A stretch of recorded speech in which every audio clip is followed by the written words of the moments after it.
Hello students, let's see 4.3 motion in a magnetic field. Okay, so to understand a motion in the magnetic field, first we know that in standard number 11th in chapter number 6 we have the formula of work done, and that is equal to force into displacement. Okay, it is a dot product of force and displacement, so we can say it is FD cos theta, where theta is the angle between force and displacement. Okay, so if we can say force does the work if force has a component in the direction of displacement. Okay, अगर force का कोई component है displacement की direction में, तो दोनों के बीच में एंगल थीटा कितना होगा, जीरो होगा, तो cos जीरो आपका कितना हो जाएगा, 1 हो जाएगा। और या तो फिर फोर्स का कंपोनेंट है अपोजिट टू द डिस्प्लेसमेंट, तो in that case F D कितना हो जाएगा, नेगेटिव हो जाएगा, और दोनों के बीच का एंगल कितना हो जाएगा, पाई हो जाएगा। So overall we can say this force does a work done if and only if this force has a component in the direction of displacement. Okay, otherwise if force doesn't have any component in the direction of displacement, then work done by it is, we can say, zero. So over here, for the motion of charged particle in a magnetic field, what happens over here? Here, whenever force acting on a charged particle, okay, in a magnetic field which is moving in a magnetic field, over there force is always perpendicular to velocity. Okay, force is what, always perpendicular to velocity. So you can say force is always perpendicular to the motion of particle. So work done on charged particle by that force is zero, and hence we can say as work done is zero. Okay, so magnitude of velocity remains unchanged. velocity है वो आपकी change नहीं होगी, तो कैसे change नहीं होगी वो देखते हैं। ठीक है, सपोज अभी चार्ज पार्टिकल कहाँ पे है, यहाँ पे है, प्लस जितना चार्ज पार्टिकल है प्लस क्यू जितना, ठीक है, और कोई टाइम के कोई एक इंस्टेंट पे वो यहाँ पे है और उसकी वेलोसिटी की डायरेक्शन ये वाली है। ठीक है, तो चलो ये चार्ज पार्टिकल है मैग्नेटिक फील्ड में कैसे मोशन करता है वो समझते हैं। ठीक है, तो वो समझने के लिए कंसीडर कर लेते हैं कि कंसीडर अ चार्ज पार्टिकल, कोई भी पार्टिकल पी ले लेते हैं। Okay, having a charge q moves in a magnetic field, moves with velocity v perpendicular to magnetic field.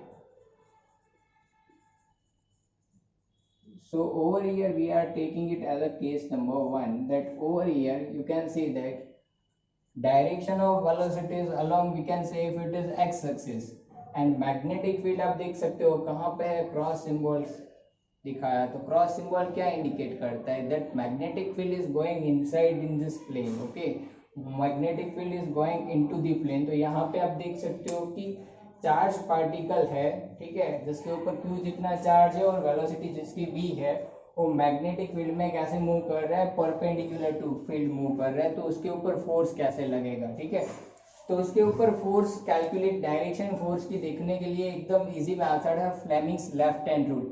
ठीक है, तो फ्लेमिंग्स का लेफ्ट हैंड रूल देख लेते हैं। तो ये देखो, ये लेफ्ट हैंड रूल कैसे काम करता है। ये जो आपका थंब है वो फोर्स इंडिकेट करता है, ठीक है, ये आपका मैग्नेटिक फील्ड इंडिकेट करता है, ये फर्स्ट फिंगर है, और ये आपका क्या इंडिकेट करता है, ये हो गया आपका वेलोसिटी। ओके, तो ये हो गया force, magnetic field and velocity. चलो तो देखते हैं कि फोर्स कौन सी डायरेक्शन में लगता है। ठीक है, तो हमने आगे देख लिया था कि जो फोर्स है उसका मैग्नीट्यूड इजीली निकाल सकते हैं, उसकी डायरेक्शन भी निकाल सकते हैं। फोर्स ऑन चार्ज पार्टिकल मतलब मैग्नेटिक फील्ड में वो क्या होता है, लॉरेंट्ज फोर्स होता है। So over here we can say, so force acting on it is, force acting on it is F is equal to, we can say, Q V cross B. So over here we can say force, direction of force is perpendicular to the plane formed by V and B. Okay, तो आप देख सकते हो कि V और B से जो plane form करेगा उससे फोर्स की डायरेक्शन क्या होगी, परपेंडिकुलर होगी।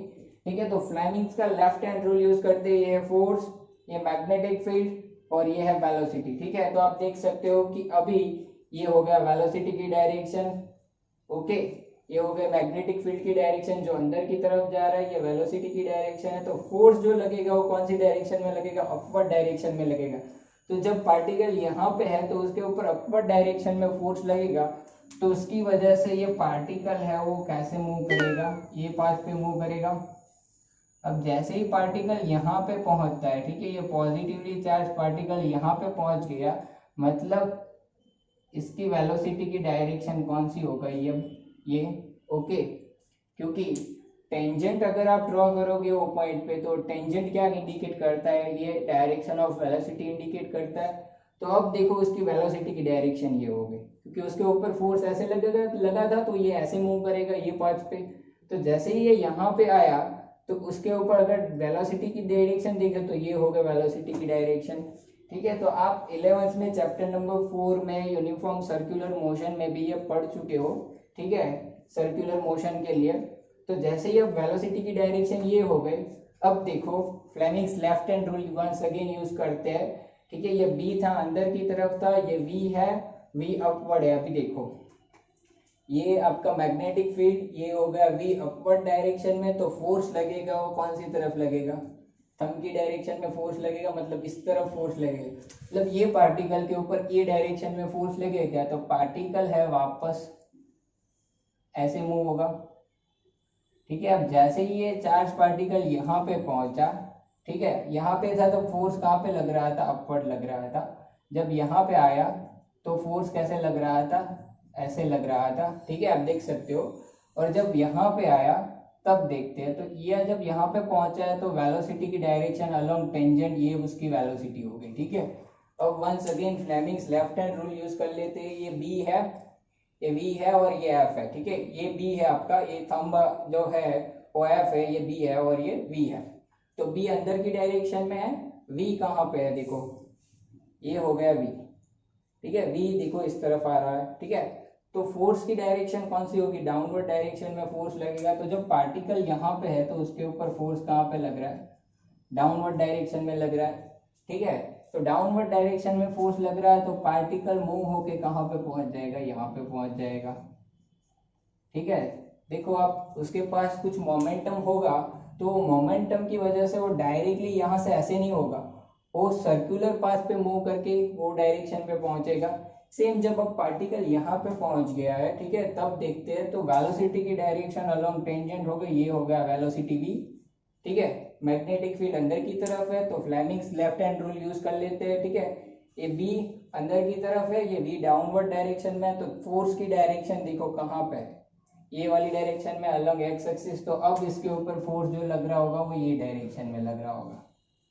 ठीक है, तो आप देख सकते हो कि ये फोर्स की डायरेक्शन क्या है, फोर्स की डायरेक्शन इज परपेंडिकुलर टू क्या है, plane form by velocity and magnetic field है, and always acting towards a centre. ये फोर्स है, देखो कहाँ पे लग रहा है, हर एक बार सर्कुलर पाथ पे ये पार्टिकल मूव करेगा ऐसे बोल सकते हो। और फोर्स जो है हमारा उसकी डायरेक्शन कहाँ पे है, towards the centre of circle. Okay, तो ये सर्कुलर पाथ पे मूव करेगा ऐसे बोल सकते हैं। सो over here, so here we can say direction of force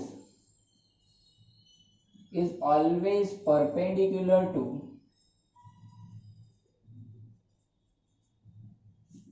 plane formed by V and B. So particle moves on a circular path, तो particle कौन से पाथ पे मूव करेगा, वो सर्कुलर पाथ के ऊपर मूव करेगा। ठीक है, चलो ये हो गया केस नंबर 1 कि जब force and velocity and magnetic field all that three are perpendicular to each other, मतलब पार्टिकल जब v वेलोसिटी के साथ मैग्नेटिक फील्ड में परपेंडिकुलर एंटर होता है तो वो कौन से पाथ पे मूव करता है, सर्कुलर पाथ पे मूव करता है। ठीक है, और सर्कुलर पाथ पे हमें पता है कि ये देखो फोर्स जो है वो ऑलवेज कहाँ पे लग रहा है, towards the centre of circle. तो ये जो फोर्स होगा, ठीक है, उसको अगर सिंप्लीफाई करें तो ये कितना हो गया, q v b sine theta. अब यहाँ पे थीटा देखो, वेलोसिटी एंड मैग्नेटिक फील्ड के बीच का एंगल, तो वेलोसिटी ऐसे है, मैग्नेटिक फील्ड अंदर की तरफ है, हो गया π/2, तो ये हो गया है साइन π/2, ठीक है। तो ये साइन π/2 1 होता है। तो फोर्स का मैग्नीट्यूड है आपका क्यू वी बी, और उसकी डायरेक्शन कैसे है, perpendicular to plane form by V and B, so ये सर्कुलर पाथ पे मूव करेगा, ठीक है। अब दूसरा केस ले लेते हैं, केस नंबर 2। चलो केस नंबर 2 क्या है कि सपोज पार्टिकल है, ठीक है, वो कहाँ पे मूव कर रहा है, it moves along the magnetic field, कि if particle moves along the magnetic field, अगर पार्टिकल है वो मैग्नेटिक फील्ड की डायरेक्शन में मूव कर रहा है, तो हम लोग बोल सकते हैं कि velocity as a component along magnetic field. Particle है वो मैग्नेटिक फील्ड की डायरेक्शन में मूव कर रहा है, मतलब उसकी जो वेलोसिटी है उसका कोई कंपोनेंट होगा कौन सी डायरेक्शन में, मैग्नेटिक फील्ड की डायरेक्शन में, ठीक है। तो वेलोसिटी और मैग्नेटिक फील्ड अभी कैसे है, पैरेलल हो गए। So here we can say here velocity v is parallel to what, magnetic field, and in that case angle theta between the velocity and magnetic field becomes what, 0. Okay, so force acting on this particle is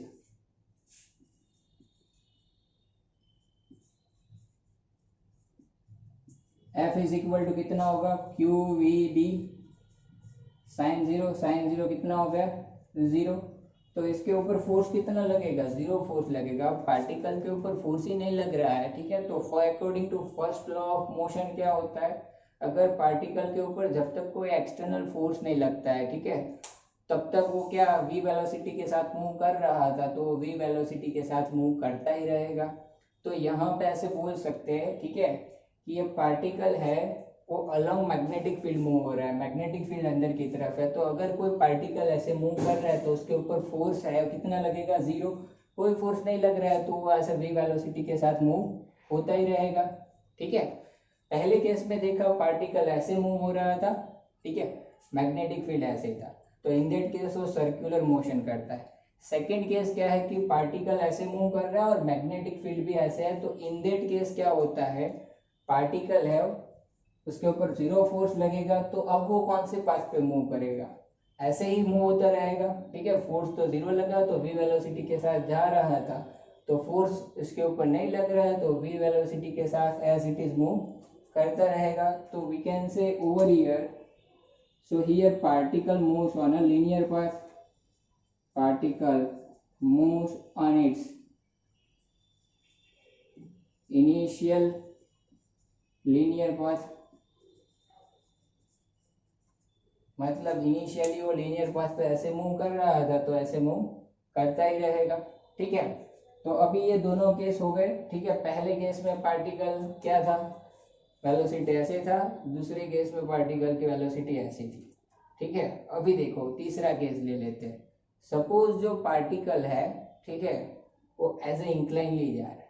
अगर particle ऐसे इंक्लाइनली जा रहा है, ठीक है, ये finger की direction में, तो उसके दो कंपोनेंट होंगे, एक तो ये डायरेक्शन में, ठीक है, ये डायरेक्शन में कंपोनेंट होगा, एक ये डायरेक्शन में कंपोनेंट होगा, दो कंपोनेंट निकलेंगे, ठीक है। आपको देखना है ये अच्छे से, ये दो कंपोनेंट होंगे। फिंगर की डायरेक्शन में अगर ऐसे इंक्लाइनली जा रहा है तो एक कंपोनेंट वेलोसिटी का ऐसे होगा, एक कंपोनेंट ऐसे होगा, दो परपेंडिकुलर कंपोनेंट होंगे।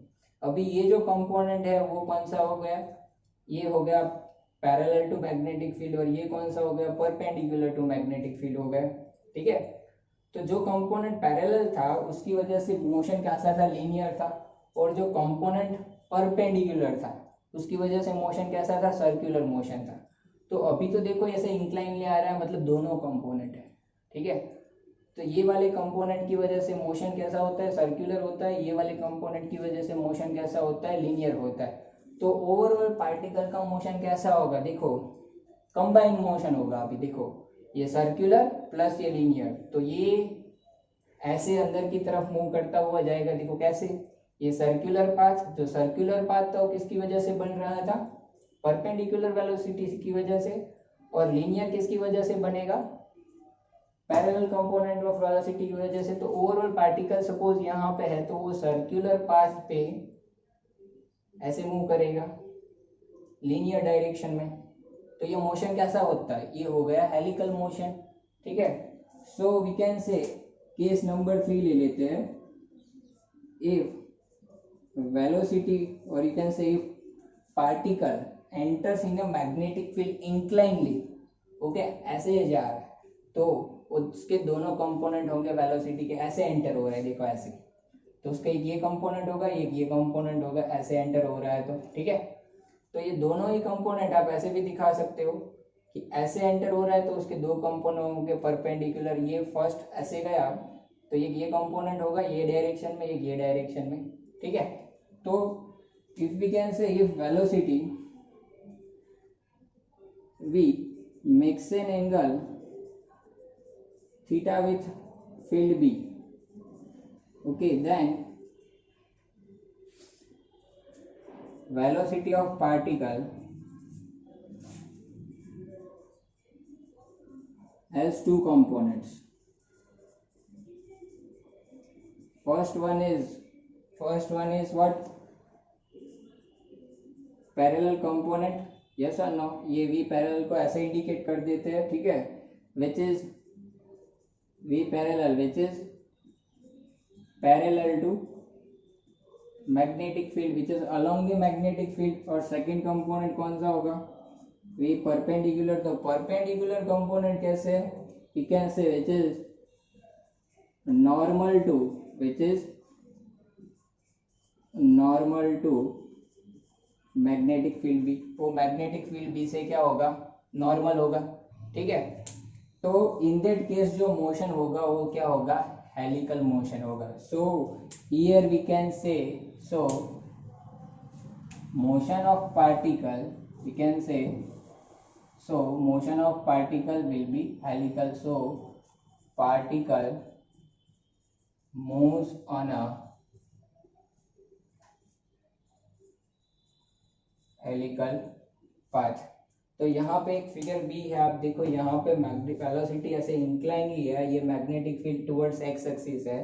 ठीक है, तो ये वेलोसिटी जब इंक्लाइन है तो उसके दो कंपोनेंट है, ये देखो ये कंपोनेंट जो है, ये वाला कंपोनेंट क्या है, पैरेलल टू मैग्नेटिक फील्ड, ये डायरेक्शन में मैग्नेटिक। ये कौन सा है, ये वाला कंपोनेंट वो परपेंडिकुलर टू मैग्नेटिक फील्ड है। ठीक है, तो ये वाले कंपोनेंट की वजह से सर्कुलर पाथ होगा, इसकी वजह से कौन सा पाथ होगा, लीनियर डायरेक्शन में मूव करेगा, क्योंकि इस केस में फोर्स जीरो होता है।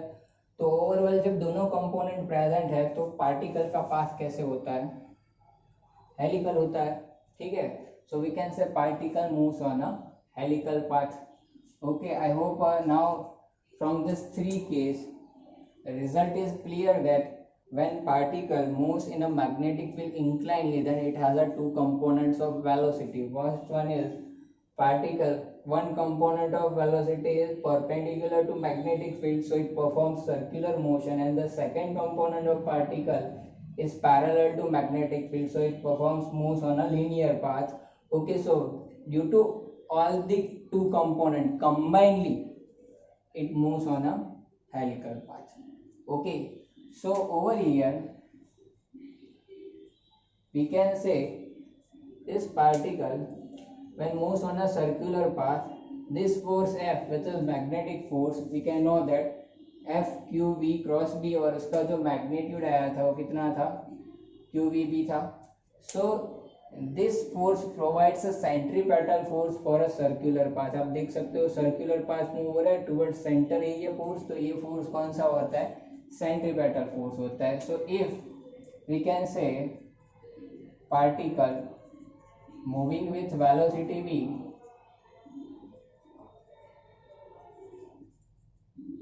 enters in magnetic field b perpendicularly, what happens, force, magnetic force acting on it is F is equal to QVB. okay, which provides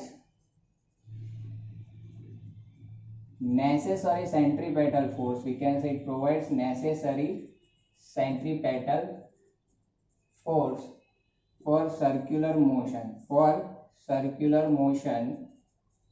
of particle. Okay, तो ये circular motion के लिए centripetal force provide करता है। तो हमने 11th में पढ़ा था कि सेंट्रीपेटल फोर्स कितना होता है, mv²/r होता है। ठीक है, सो वी कैन से mv²/r इज इक्वल टू क्या हो गया, qvb। यहाँ से एक v कैंसिल कर देते हैं। ठीक है, तो so radius of circular path यहाँ से मिल जाएगा। So radius of circular path R को सब्जेक्ट बना लेंगे तो आर क्या हो जाएगा आपका, आर हो गया mv/qb। ठीक है, ये मुझे क्या मिल गया, रेडियस मिल गई। ठीक है, अभी रेडियस मिल गई तो मुझे एंगुलर फ्रीक्वेंसी भी इजीली मिल जाएगी, क्योंकि हमें पता है v इक्वल टू क्या होता है, आर ओमेगा होता है। So we know that v is equal to r omega. So यहाँ पे v equal to r omega रख दे तो r is equal to m into r omega by क्या हो गया, QB हो गया। ठीक है, तो चलो यहाँ पे देखो, इसमें अगर ओमेगा को सब्जेक्ट बना ले, आर आर क्या हो गया, कैंसिल हो गया, तो ओमेगा क्या हो गया आपका, ओमेगा को सब्जेक्ट बना लेते हैं तो ओमेगा होता है QB/m। ठीक है, तो यहाँ पे ये दोनों रिजल्ट के ऊपर से दो इम्पोर्टेंट कंक्लूजन्स देखते हैं। पहला वाला देखो, यहाँ पे r क्या है आपका, mv/qb है। mv आपका होता है मोमेंटम p, तो ये हो गया momentum p/qb। So over here you can write that when momentum is larger, radius of circular path is also larger. Okay, so we can say a particle describes a bigger circle when momentum is larger. Over here in that equation of angular frequency, which is qb/m, you can see that it is independent of velocity. Okay, ये velocity के ऊपर depend नहीं करता। अभी जैसे कि ये omega है आपका qb/m, वेलोसिटी के ऊपर डिपेंड नहीं करता। So we can say it does not depend on energy also, वो एनर्जी के ऊपर भी डिपेंड नहीं करता है। ठीक है, तो अभी पार्टिकल है अपना, वो ना ही v के ऊपर डिपेंड करता है, ना ही किसके ऊपर डिपेंड करता है, एनर्जी के ऊपर। सो we can say, so particles angular frequency we can say is independent of velocity v and energy. Velocity और एनर्जी के ऊपर डिपेंड नहीं करता है। ठीक है, तो इसका टाइम पीरियड कितना होगा, टाइम पीरियड t क्या होता है, 1/f होता है, या टाइम पीरियड t का इक्वेशन आप 2π/ω भी लिख सकते हो।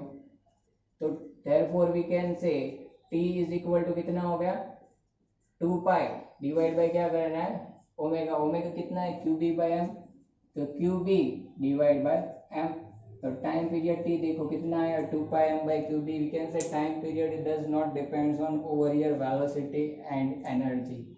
Okay, so this 2 points, these 2 equations has very important application, okay, which is a cyclotron. So over here also you can say it is the principle of cyclotron. Okay, that angular frequency or you can say time period of a particle moving in a magnetic field perpendicular to it does not depend on what, its velocity and energy. Okay, then after आप देख सकते हो यहाँ पे particle जो move कर रहा है वो हेलिकल पाथ पे मूव कर रहा है। ठीक है, तो उसकी पिच कितनी होगी, उसकी पिच क्या होती है, the horizontal displacement या you can say horizontal distance covered by particle in one revolution is defined as a pitch। तो यहाँ पे आप पिच निकालो, तो यहाँ पे जब पार्टिकल होगा तो आप देख सकते हो एक कंप्लीट रिवॉल्यूशन कितना होता है, ये हो गया उसका 1 कंप्लीट रिवॉल्यूशन। ठीक है, यहाँ से यहाँ तक, तो ये दोनों के बीच में हॉरिजॉन्टल उसने इतना डिस्टेंस कवर किया, तो उसको ले लेते हैं x, तो वो x क्या हो गया, पिच हो गया। तो x का इक्वेशन क्या होगा, अभी हॉरिजॉन्टल डिस्टेंस किसकी वजह से कवर किया, parallel component of velocity. So v parallel और टाइम पीरियड कितना उसका टी, तो उसका इक्वेशन क्या बनता है 2πm v parallel divide by q b, ये होगा पिच का इक्वेशन। ठीक है।